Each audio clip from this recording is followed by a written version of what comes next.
Let's rewrite this song for our sister who cares the most. అమ్మా నాన్నల తరువాత అక్కే కదరా మనకన్నీ, తప్పులు లేని దారిని చూపెడుతోంది. ఎల్లప్పుడు తను మనతోనే ఉండాలనుకుంటాం, కానీ పెళ్ళయ్యాక గడపని దాటేస్తుంది.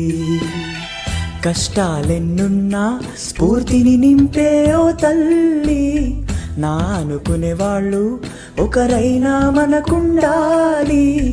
జీవితములో అయిన అద్భుతమే నువ్వోయి, నా మొదటి స్నేహితురాలు నువ్వేనోయి. అమ్మా నాన్నల తరువాత అక్కే కదరా మనకన్నీ, తప్పులు లేని దారిని చూపెడుతోంది.